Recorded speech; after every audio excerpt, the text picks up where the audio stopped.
Bonjour, bienvenue dans cette nouvelle vidéo d'Alform de la formation Cisco CMP NRC 300-410, section d'OSPF avancée.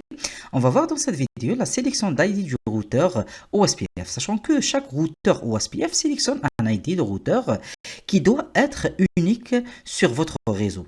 Et OSPF stocke la topologie du réseau dans sa ALSDB, comme on a déjà vu, et chaque routeur est identifié par son ID de routeur unique.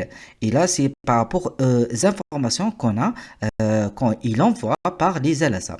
Et si vous avez des ID de routeur en double, là, vous rencontrez des problèmes d'accessibilité. Pour cette raison, deux routeurs OSPF avec le même ID de routeur ne deviendront pas des voisins, mais vous pourrez toujours avoir des ID de routeurs en double dans le réseau avec des routeurs qui ne sont pas connectés directement.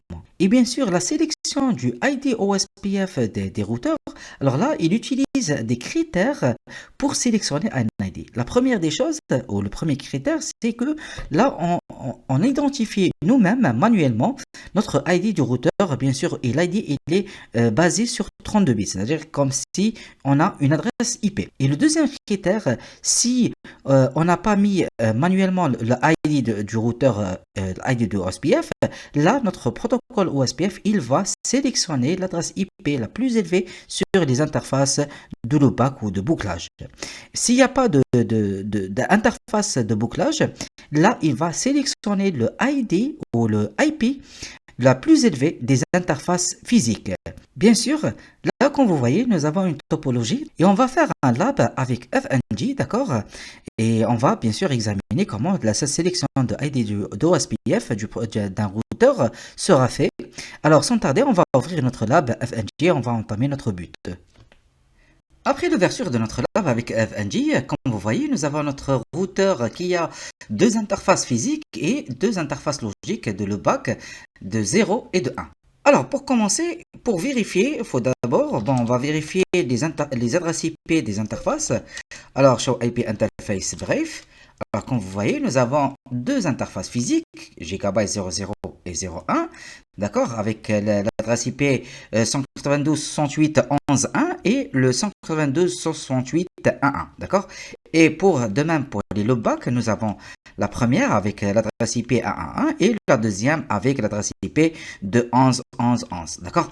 Alors, je vais bien sûr voir ma configuration. Alors, je vais juste faire router OSPF 1, d'accord.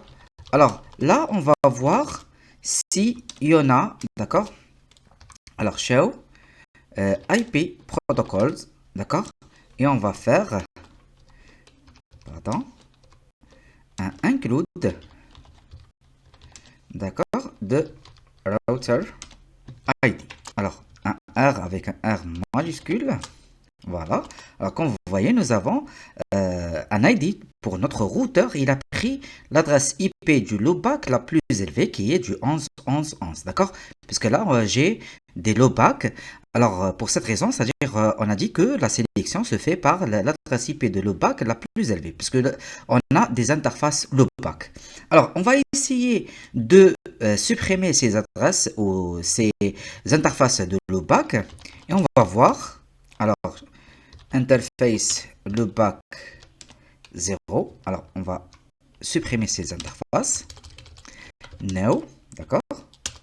Et on va supprimer aussi pour la deuxième interface. Très bien. Alors, si je vais vérifier mon ID, d'accord, vous voyez que toujours mon ID, il a le ID de 11.11, d'accord, c'est l'adresse IP de ma loopback de 1, d'accord. Alors, je vais faire pour que mon processus de OSPF puisse refaire la sélection. Alors, on devrait faire la commande clear IP OSPF et on va faire du process. Yes. Et là, notre sélection, elle va se refaire et elle va avoir une autre adresse, une autre ID, pardon. Puisqu'on a supprimé les deux interfaces loopback, alors il me reste les interfaces physiques. Alors, quelle interface ou quelle adresse IP qu'elle sera prendre en compte pour être l'adresse ou l'ID de notre processus de notre OSPF. Là, normalement, il va prendre l'adresse IP la plus élevée, c'est l'interface gigabyte 00, d'accord? Alors, je vais vérifier. Pardon, non. Alors, show IP protocol include router ID. Et là, vous voyez que c'est parfait, c'est-à-dire qu'il a pris l'adresse IP de l'interface la plus élevée, d'accord?